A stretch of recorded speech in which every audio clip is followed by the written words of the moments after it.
Which is the state with the largest area under the wetland in India?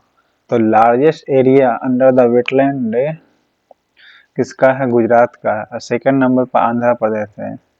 Which state rank second in the terms of wetland area? Okay, area base in India, तो second number पर है Andhra. Okay, maximum number of wetland Tamil Nadu. Vembanad जो कोल है ये भी wetland है केरला में, पर भितरकनिका उड़ीसा में है। What was the themes of the World Wetland Day 2020 in 2020? तो वेटलैंड एंड क्लाइमेट चेंज नहीं, बल्कि वेटलैंड एंड जैव विविधता, नो, बायोडाइवर्सिटी, यस बायोडाइवर्सिटी। 2020 का थीम क्या था वेटलैंड का? Wetland and biodiversity. 21 का वेटलैंड एंड वाटर था। ओके, वेटलैंड एंड वाटर 2021 का थीम था वेटलैंड डे का। 2020 का क्या था? वेटलैंड एंड बायोडाइवर्सिटी था। Okay, in which state is the Vembanad Kol wetland located? तो बताएं, बेम्बानंद कोल वेटलैंड है केरला में। ओके, फर्स्ट पोजीशन पर वेटलैंड का एरिया का बेस गुजरात का, जबकि सेकेंड नंबर पर Andhra Pradesh. Maximum number of the wetland Tamil Nadu में। What is the approximately total area of Ramsar site in India? तो कितना परसेंट है रामसर साइट? 13.3 मिलियन जो है ये पड़ेगा 13.3 million hectare. approximately the total area of Ramsar site, approximately total area of Ramsar site का कितना है? 13.3 मिलियन हेक्टेयर। 13.3 मिलियन हेक्टेयर है total area of the Ramsar site का।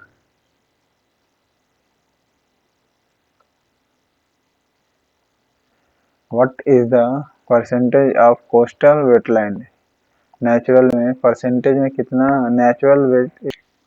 तो नेचुरल परसेंटेज अगर देखिएगा तो कितना है? 24%। कोस्टल वेटलैंड कितना है नेचुरल का? 24%। कोस्टल वेटलैंड परसेंटेज कितना है? 24% है। Okay, what is a percentage of coastal wetland man made? तो मैन मेड कोस्टल वेटलैंड 3% है। ओके, नेचुरल में 24%। ओके, नेचुरल में कितना है? 24% है। Which state has the maximum number of the Ramsar site in India? तो maximum number of Ramsar site Tamil Nadu का है। Okay, maximum number of Ramsar site Tamil Nadu का, जबकि एरिया बेस में गुजरात का फर्स्ट नंबर पर, सेकंड नंबर पर आंध्रा। ओके, बिम्बानंद कोल जो है वेटलैंड है ये कहाँ पड़ेगा? आपका केरला में पड़ेगा। How do wetland help in pollution control? ये पॉल्यूशन कंट्रोल कैसे वेटलैंड करती है? ये क्या करती है? रिमूव करती है पॉल्यूटेंट को। क्या कर देती है? रिमूव कर देगी पॉल्यूटेंट को। वेटलैंड जो हेल्प करती है क्या करती है? रिमूविंग द पॉल्यूटेंट्स करती है। In which years was the national biodiversity authority establish? तो नेशनल बायोडाइवर्सिटी एस्टैब्लिश अथॉरिटी 2002 में किया गया था। कितना में? 2003 में किया गया था। एस्टैब्लिश कब किया गया था? 2002। Okay, national biodiversity authority establish किया गया 2003 में, जबकि बिल था कब का? 2002 का। ठीक है, जबकि एस्टैब्लिश कब किया गया? 2003 में किया गया। In which year was the elephant project started in India? तो एलिफेंट प्रोजेक्ट कब स्टार्ट किया गया था? तो 1992 को किया गया था एलिफेंट प्रोजेक्ट का।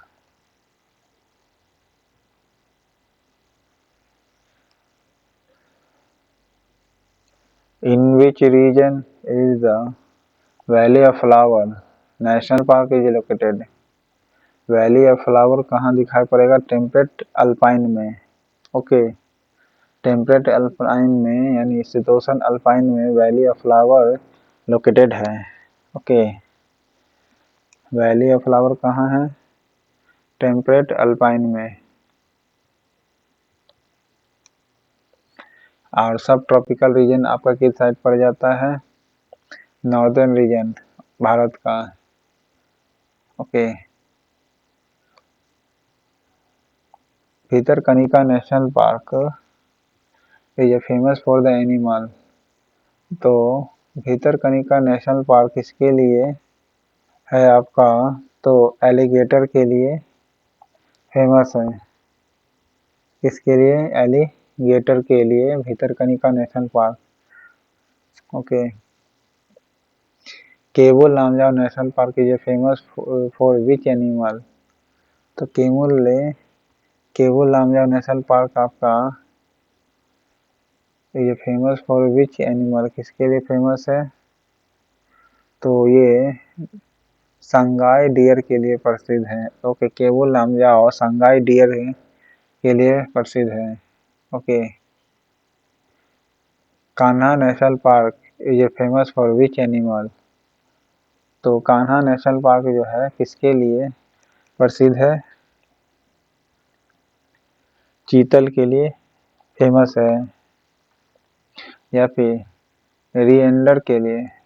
रीइंडर के लिए फेमस है, रीइंडियर के लिए, ठीक है, रीइंडियर के लिए फेमस है। Okay, Kanha national park.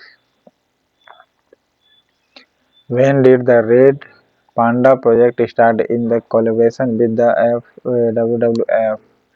तो रेड पांडा प्रोजेक्ट स्टैब्लिश किया गया था 1996 में। ओके, 2000 साल से 4 साल पहले रेड पांडा प्रोजेक्ट स्टार्ट किया गया collaborate with the WWF। Okay, with collaborate with WWF 1996 में किया गया था। Okay,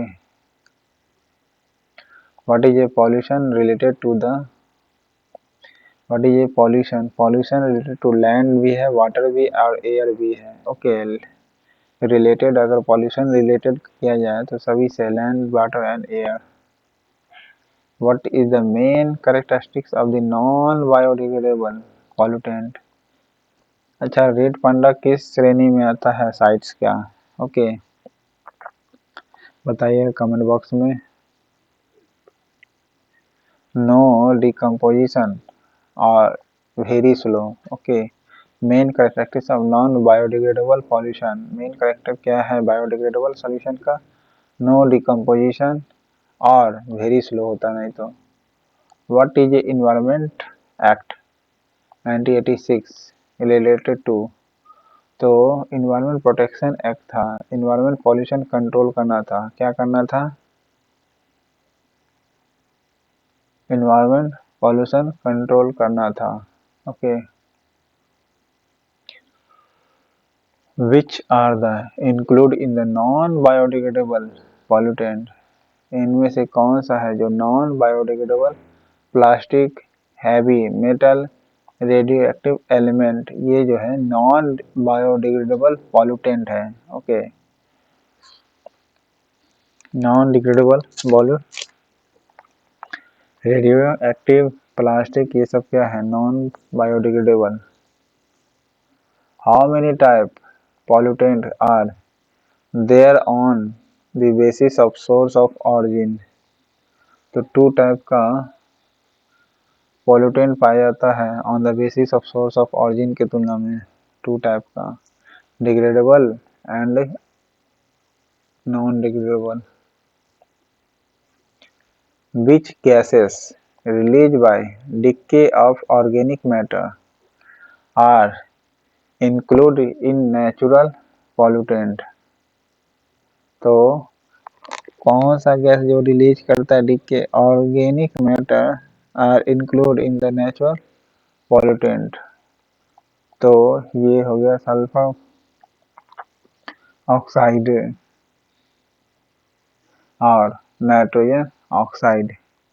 this is a gas decay of the organic matter are including in natural pollutant, जो एक नेचुरल पॉल्यूटेंट में शामिल है। जी हाँ, नेचुरल पॉल्यूटेंट में होगा, क्योंकि एयर जब बादल टकराती है तब एनओ का निर्माण होता है। ठीक है, अब बिजली चमकती है तब एसओ का, मतलब बादल टकराना, अब बिजली जो कंपनियां होती वहां से निकलता है SO. What is example of the anthropic pollutant? Anthropic pollutant जो होगा gases and smoke, this is call of the anthropic anthropogenic pollutant कहलाएगा। ओके, anthropogenic pollutants. Which of the following is a primary pollutant? DDT is a primary pollutant कहलाता है। Okay, what are the primary pollutant? तो primary pollutant कौन सा हो गया? Carbon monoxide, sulphur dioxide, ammonia, nitrogen oxide और पार्टिकुलर मैटर, ये सभी है, ऑल दी एबव, ये प्राइमरी पॉल्यूटेंट है। ओके, जो गाड़ी के धुआं हो गया कार्बन मोनोऑक्साइड, सल्फर डाइऑक्साइड हो गया, अमोनिया हो गया, एनओ हो गया और पार्टिकुलेट मैटर भी हो गया। ये सब क्या हो गया? पार्टिकुलेट मैटर, ये सभी क्या प्राइमरी पॉल्यूटेंट है।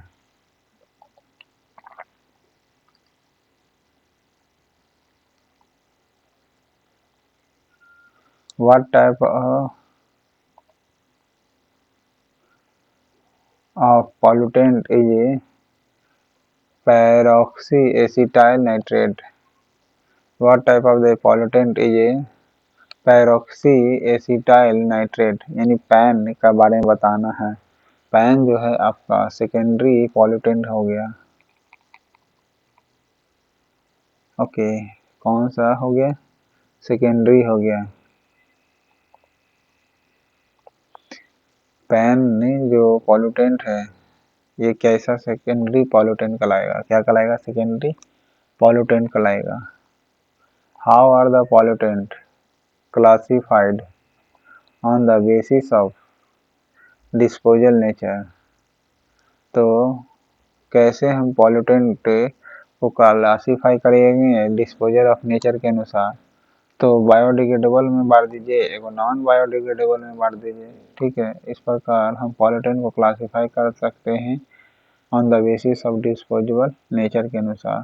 ठीक है, what is the term Anthropic use for? तो ह्यूमन इफेक्ट प्रति है। जी हाँ, what is the term of Anthropic use? Anthropic effect का मतलब क्या है? Human impact. Okay, human Anthropic, sorry Anthropic करें, एंथ्रोपोजोनिक यूज, एंथ्रोपोजोनिक यूज जो होगा। ओके, एंथ्रोपोजेनिक जो यूज होगा इससे क्या होगा? ह्यूमन इफेक्ट होगा। What is environment change by human activity called? तो ह्यूमन एक्टिविटी कॉल क्या कहेंगे इसको?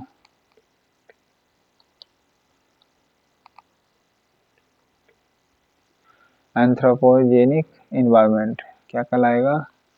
एंथ्रोपोजेनिक इन्वायरमेंट किसे कहेंगे?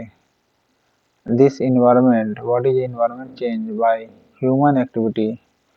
अगर ह्यूमन एक्टिविटी को चेंज किया जाए तो एंथ्रोपोजेनिक इन्वायरमेंट इफेक्ट चेंज होगा। ठीक है, why are the wetland called filtered? ये क्या करती है? ट्रैप करती है किसको? पॉल्यूटेंट को। Because it is trap the depression, depression को क्या करती है? ट्रैप कर लेती है। डिप्रेशन को यानी गंदगी को क्या करेगी? ट्रैप कर लेगी वेटलैंड। ओके, इसलिए इम्पोर्टेंट है।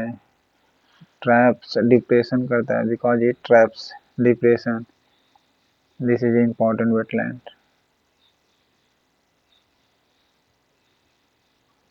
How do wetlands purify water?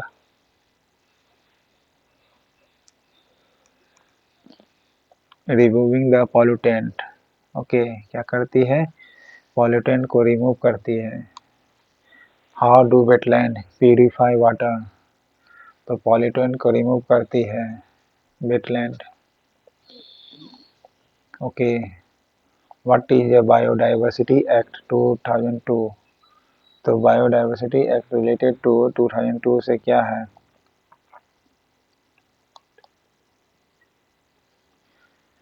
Conservation of biodiversity होगा। ओके क्या होगा? Conservation of biodiversity. What is A biodiversity act 2002? तो बायोडाइवर्सिटी का एक्ट 2002 का क्या है? कंजर्वेशन ऑफ बायोडाइवर्सिटी है। 2002 रिलेटेड टू क्या है? कंजर्वेशन करना है बायोडाइवर्सिटी का एक्ट 2002 के अनुसार। Okay where is the headquarter of national biodiversity authority located? तो बायोडाइवर्सिटी कहाँ है? चेन्नई में है। Okay national biodiversity authority. Biodiversity authority कहाँ है आपका? चेन्नई में। Okay flying fox is related to which creature? तो फ्लाइंग फॉक्स जो है related to which creature? This is a bat है। क्या है? बैट है flying fox. What is the name of the greater Indian fruit bat? Greater तो flying lizard कहलाता है या सिर्फ बैट कहलाएगा? बैट कहलाएगा। ठीक है what is the name of greater Indian fruit? Greater Indian fruit bat किसे कहेंगे? तो बैट को कहेंगे। ग्रेटर इंडियन फ्रूट बैट तो बैट को ही कहेंगे। और फ्लाइंग फॉक्स भी बैटी है। What type of the creature is a dugong? तो what type of the creature is a dugong है।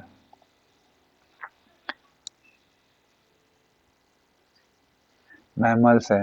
Okay creator is a dugong कौन होगा आपका? Type of the creature is a dugong कौन होगा आपका? मैमल्स होगा। Okay what type of the creature is a dugong? तो मैमल्स है वो। Which are the marine creature commonly found in the Andaman Nicobar region? तो डुगोंग पाया जाता है। ठीक है डॉल्फिन भी पाया जाता है, व्हेल भी पाया जाता है। ये सब मरीन क्रिएचर पाए जाते हैं commonly found in dugong, dolphin and whale. Okay in which state is a Bhitarkanika national park located? तो Bhitarkanika national park located Orissa में है। Okay in which state is a Dachigam national park? Dachigam national park है JNK में, Jammu Kashmir JNK में है Dachigam. Okay अब फूलों की घाटी जिसे कहा जाता है वैली ऑफ फ्लावर, ये उत्तराखंड में है। ये कहाँ पाया जाएगा? टेम्परेट अल्पाइन में पाया जाता है। टेम्परेट अल्पाइन में।